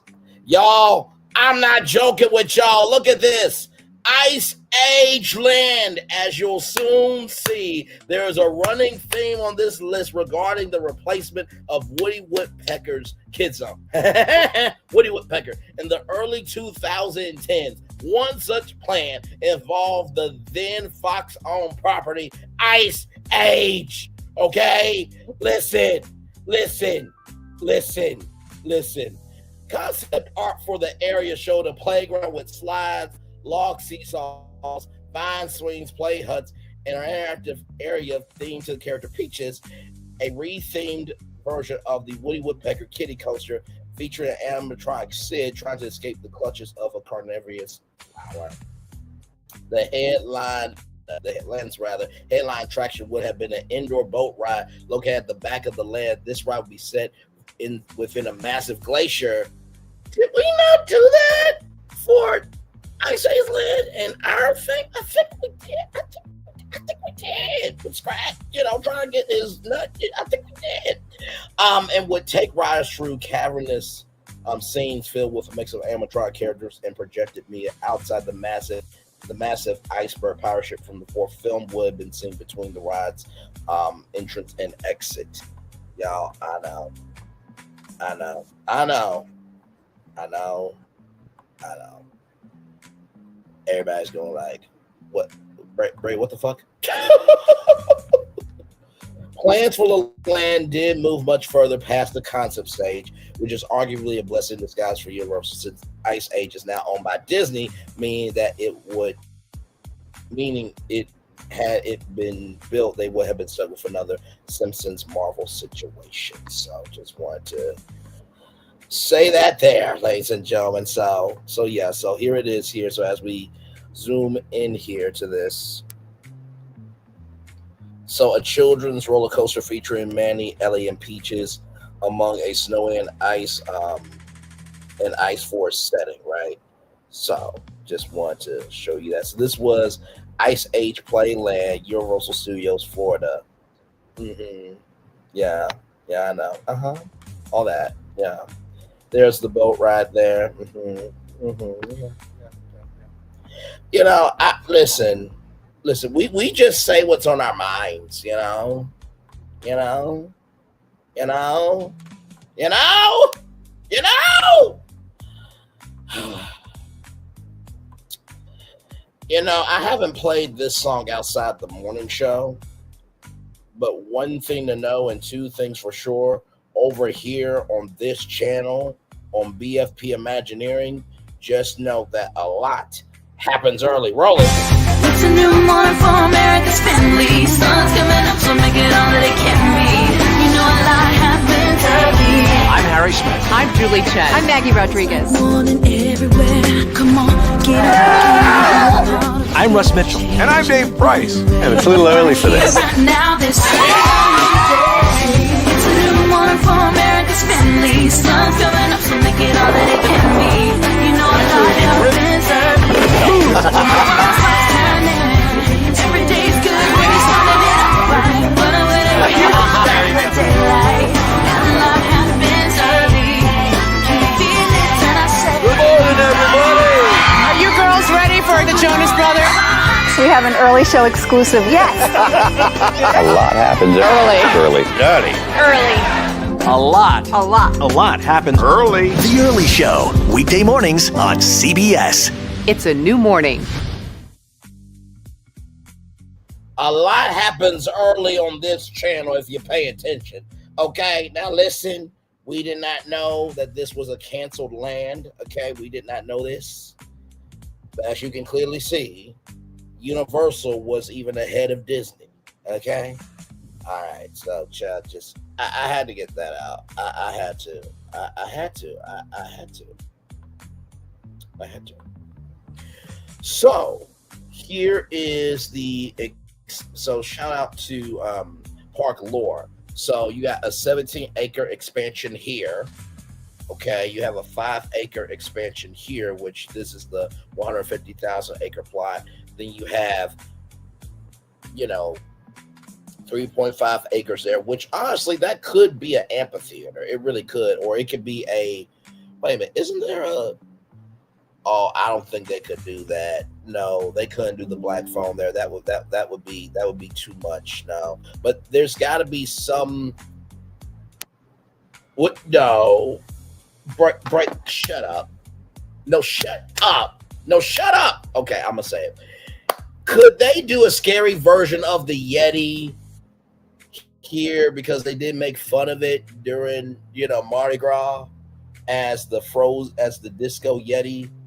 I'm just saying. Of course, we know here for Super Nintendo World here, it could be a potentially right here. It could be a Luigi's Mansion thing here.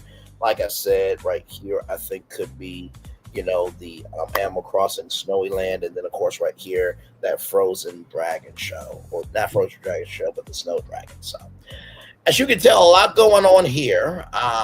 Like I said, I love being able to do stuff like this with you guys.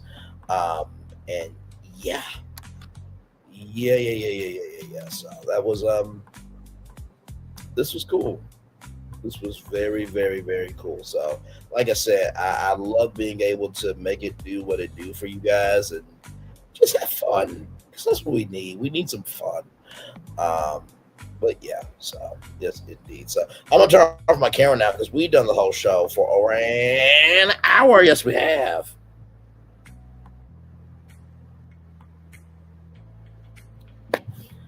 I didn't know that. I have vision given to me. Understood, good sir. Understood, indeed. Let me bring your comments on the stage there.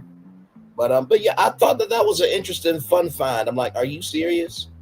Are you really serious? Like, y'all were thinking about Ice Age Land at Universal? Now, of course, we know Disney is not going to jump on this and make it do what it do. You know what I mean? So let's not have any high hopes, ladies and gentlemen. Okay, but still. So.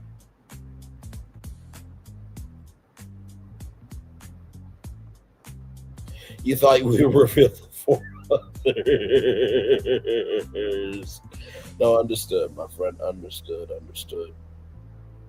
Oh my God. So, but yes, indeed, y'all. So that's what I wanted to come on and talk to you guys about. I did not know that. I was literally looking, and that's the thing too. Sometimes I really don't know how the show is going to go until we're live on the air.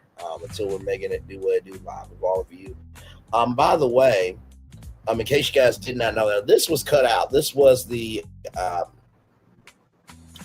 celestial stage here, the hemispheric stage. Let me come back on camera for this.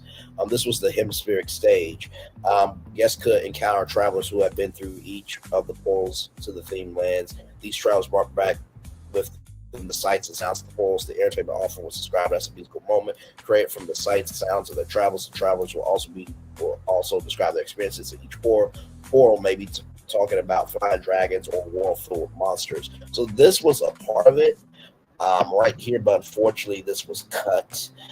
Then there was a sound collector, a character that collects sounds to create energy with the guests in a highly interactive experience.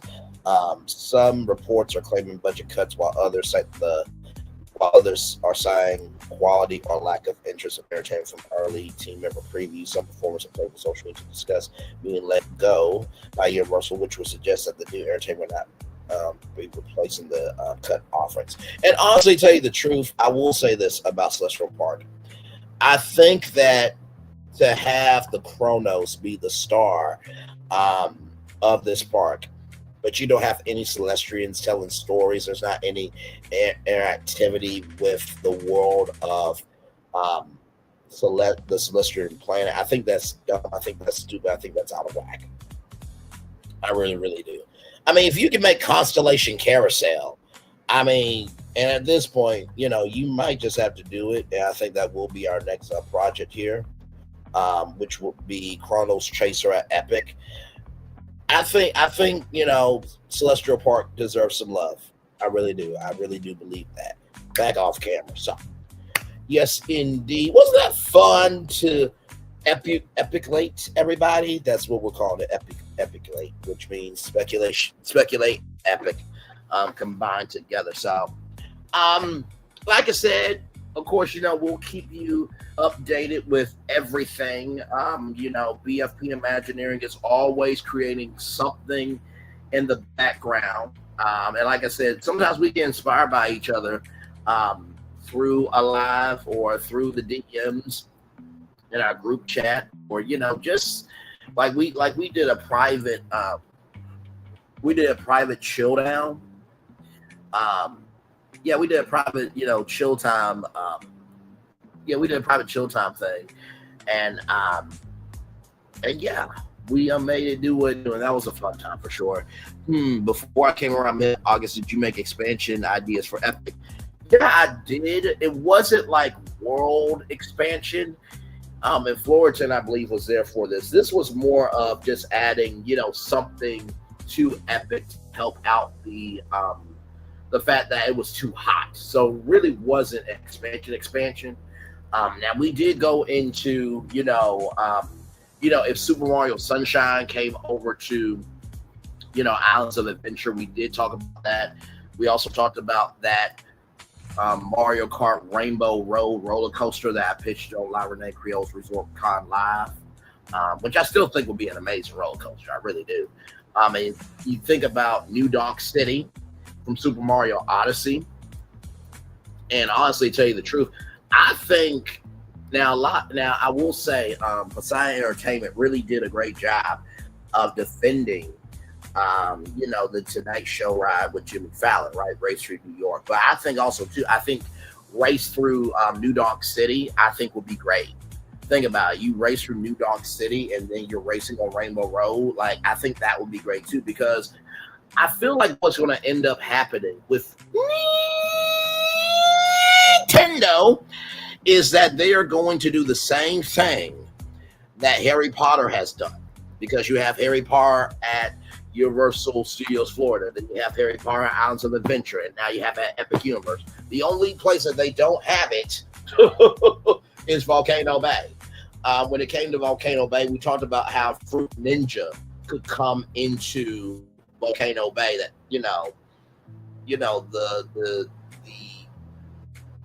the Waturi people needed to get their fresh fruits, and so they got from the sensei that is over Fruit Ninja, and so Fruit Ninja would be a part of Volcano Bay. So we did talk about that on that stream. So yes, we did talk about it. It was more expansion for Islands of Adventure. We did go through Universal Studios Florida, what could happen with that. So yeah, I'll send you the actually, you know what? Let me do that now. I'll send the stream and the live chat.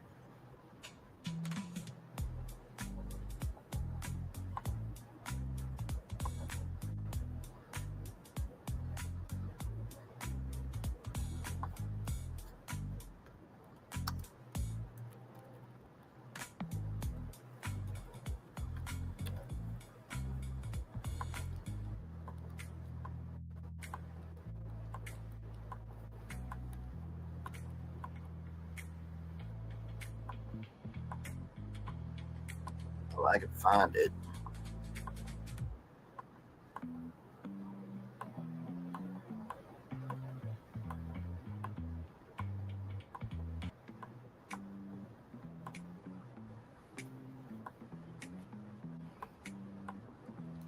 Yeah, that was a good live. I felt like, and this is the thing too, the reason why I went about that live in the fashion that I did it was because, you know, Universal really doesn't need Braylon Lee's help too much. It might need my help just a little bit, but sincerely, it was really just adding to what they've already done. You know what I mean? That's really it. Because the biggest thing was a lot of people said, oh, it's too hot, it's too hot, it's too hot. And so I'm like, okay, well, if it's too hot, let's add some attractions that will help, you know, cool off everybody. That was my main thing for that when that happened. So.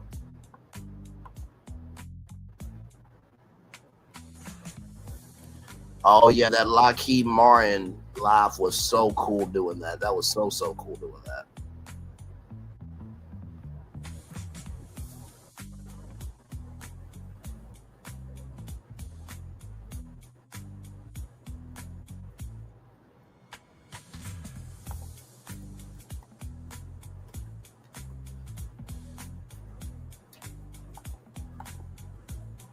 Okay, yep, here it is here. I'm about to DM it to the group chat now. Give me a moment.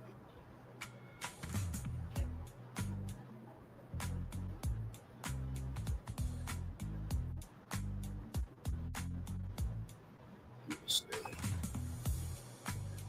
Go to the Instagram. But yeah, when you get the chance, watch that live, and I would love your thoughts on it as well. Let me know what you think. Those are my thoughts at the time. I still feel like those are strong thoughts, actually. Because like I said, with Epic Universe, as the Noble Way said, he's absolutely right. It doesn't need to be an amusement park. It needs to be a theme park. And so the additions that I did to it were adding to the greatness that they've already done, because they Universal got it. They got it. If anything, they just need a few tweaks here and there. I'll put it like this: they don't need as much help as Disney needs help. So you know what I mean. So there is the Universal Epic Universe Expansion Breakdown Town Hall. That was a good one. That was a very good one. So please enjoy that for sure.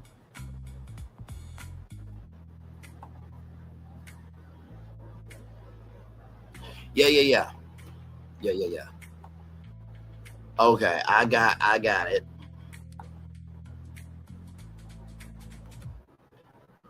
Oh my Lord! Not that they actually did this. Never built, bug show, remove, permanently broken, closing soon. They are so shady. Oh my God! Like I said, I feel like what we did for Animal Kingdom, Joe Rody would have been on board. Like, let's fucking go. I feel like he really would have been like, let's fucking go. for sure, because we understood the assignment that, you know, animals are the star of the show. How do we expand that? And like I said, with my Walt Disney World rebrand master plan, if you didn't see that, there was the original one and then there was the remix one. I feel like the remix one is probably the pinnacle. It's probably the pinnacle version of what I wanted to do. So I'm going to get back to my project after and see what was said in the BFD Imaginary chat. Thanks. No problem. No problem at all. All right, y'all. We're going to go ahead and get out of here with the day over. It was fun to Epiceculate. I feel like Epic Mentum is easier to say than Epiclate, but you know, it's epic and speculate at the same time. Those two words being combined though. So let's do the daily motivator and then head on out here. Then of course I'll see you guys back here at 8:30. We're gonna be talking about Megan Thee Stallion and Milagro Grams. The trial is ongoing. Child, we are covering it. Okay. So here we go. I'm time for day motivator. Those who contemplate the beauty of the earth find reserves of strength that will endure as long as life lasts. Rachel Carson, very wise words said there. It's time for the day motivator for Wednesday, November 19th, 2025. Pursuit of positive purpose. There is profound grace in working on and then completing what must be done. Every day brings the opportunity to experience that in some way. Nothing confirms the value of putting your time. Nothing confirms the value of your time like putting it to good use. Productive stretches offer you periods filled with dynamic and vibrant life. Zero in on what you do well and do it well. Fulfill the promises of your will, ability, and discipline. Come fully to life in a way that has no equal. Immerse yourself in the effort and pursue a positive purpose. Prove to yourself how much your life matters. Discover again and again the value your actions create. Feel the rich satisfaction of your own competence. Keep going, keep doing, keep making a difference, keep living well. Ralph Molson. You know, when it comes to, you know, what we do with BFP Imaginary, I feel like we're always in the pursuit. Oh, I'm sorry, y'all didn't even see it, child. That tells you how live we are. I'll do it one more time very quickly. Those who contemplate the beauty of the earth find reserves of strength that will endure as long as life lasts. Rachel Carson, very well said. It's time for the day motivator for Wednesday, November 19th, 2025. Pursuit of positive purpose. There is profound grace in working on and in completing what must be done. Every day brings the opportunity to experience that in some way. Nothing confirms the value of your time like putting it to good use. Productive stretches offer you periods filled with dynamic, vibrant life. Zero in on what you do well and do it well. Fulfill the promises of your will, ability, and discipline. Come fully to a life in a way that has no equal. Immerse yourself in the effort and pursuit of positive purpose. Prove to yourself how much your life matters. Discover again and again the value your actions create. Feel the rich satisfaction of your own competence. Keep going, keep doing, keep making a difference, keep living well. Ralph Molson. You know, like I said, with what we do with BFP Imagineering, it really is a collaborative effort. These two brothers right here, when I get into Hollywood and, you know, Universal or Disney come to me, I'm calling these two. I'm like, fly these two in now. We're going to each need $20 million a year each. We're going to do a 5-year deal, okay? And we're going to get to work. Because the thing I love about Florian and Phil is Florian is the brother that, you know, could this work with something a little bit extra? And Phil is very meticulous. And with me, I'm just the media nerd. So that combination works. So the first thing I'll tell you about pursuit of positive purpose is you cannot be in a pursuit of positivity if you're not around positive people. That's the first thing I'll tell you. Second thing I will tell you about that is prove to yourself how much life matters. Don't prove it to anybody else. Prove it to yourself. Steve Harvey said a quote that I'll never forget. He said, do not let anybody tell you who has nothing tell you about your something.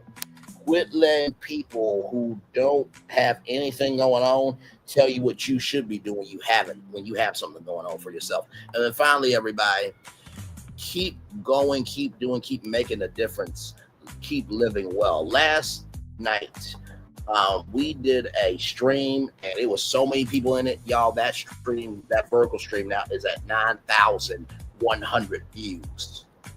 Just because you're not being seen by everybody doesn't mean you're not being seen.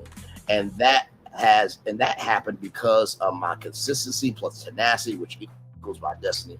When you treat people well and you invest in people well, you will be treated well. If you do the opposite, well, guess what? You get what the fuck you get. And with that being said, it's time for the best outro on YouTube. Know what you do and do what you know. Never say one more special, because you were always born a blessing. And trust, you may not be where you want to be, but by the end of it, you'll be where you need to be. Do what you've been chosen to do. Wise one thing, call yourself, be chosen. One love, much love, all love. I have spent time with you. You have spent time with me. Hopefully, by spending time together, we're be great together. And always remember, where you're doing radio, television, radio, television, YouTube. Child, it's been a long day. Living your best life, or you're just basically confirming that, hey, maybe you are exactly where you're supposed to be if you keep talking about what other people have thought about. Make sure the replay is not just where you watch it, not just where you listen to it, but if you want to experience it again. I love you, I value, I embrace you all. Always remember, receive love, God give it, receive love, God give it, receive love, God give it. Wherever obstacles you've overcome, wherever successes you have achieved upon this particular day, I'm extremely proud of you, but no one else is proud of you. Be proud of your damn self. And finally, y'all, truly, keep being a fan of something. I know that life can take the joy out of us, but if you're not a fan of something, I promise you, you will be a fan of misery, and misery loves its own company. One love, much love, all love. I feel love is sitting right back to you. This is your final tour for this evening. Good night to you. But if not, I'll see you back here at 8:30. Megan Thee Stallion, Malago Grams, we're covering it live. Peace, everybody. One love, much love, all love. I feel love is sitting right back to you. Bye, everybody.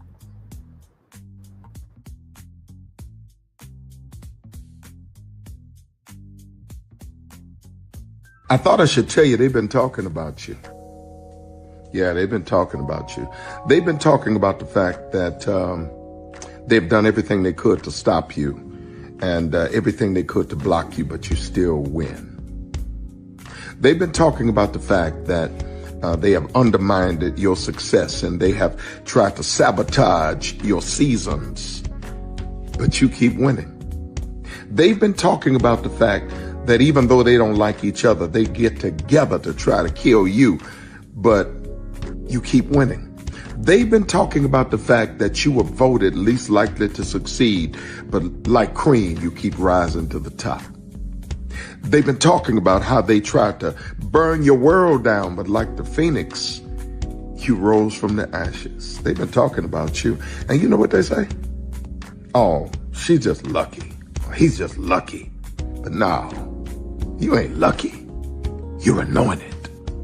You got something on you. You got favor on you. You got power on you. You were born to win. Now, they can call it luck, but it's grace. They can call it luck, but it's favor. But whatever they call it, it doesn't matter, because you know what God calls you? Do you know what God calls you? A winner.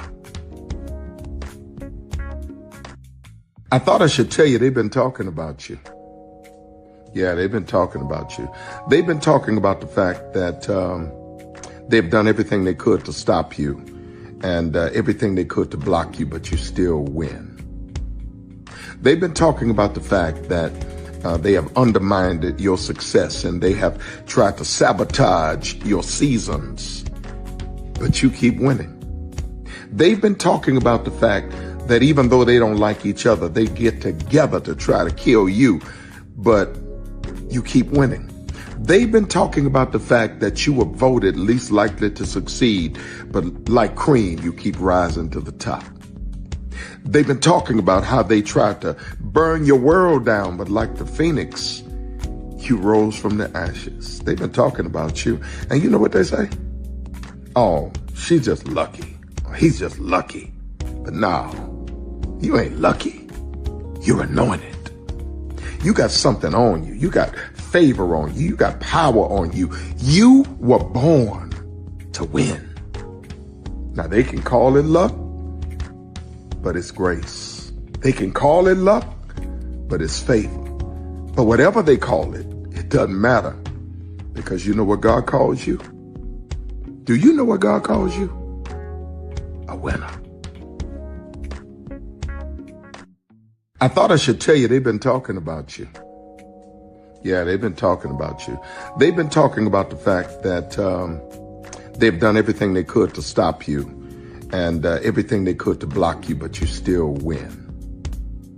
They've been talking about the fact that they have undermined your success and they have tried to sabotage your seasons, but you keep winning. They've been talking about the fact that even though they don't like each other, they get together to try to kill you, but you keep winning. They've been talking about the fact that you were voted least likely to succeed, but like cream, you keep rising to the top. They've been talking about how they tried to burn your world down, but like the phoenix, you rose from the ashes. They've been talking about you. And you know what they say? Oh, she's just lucky.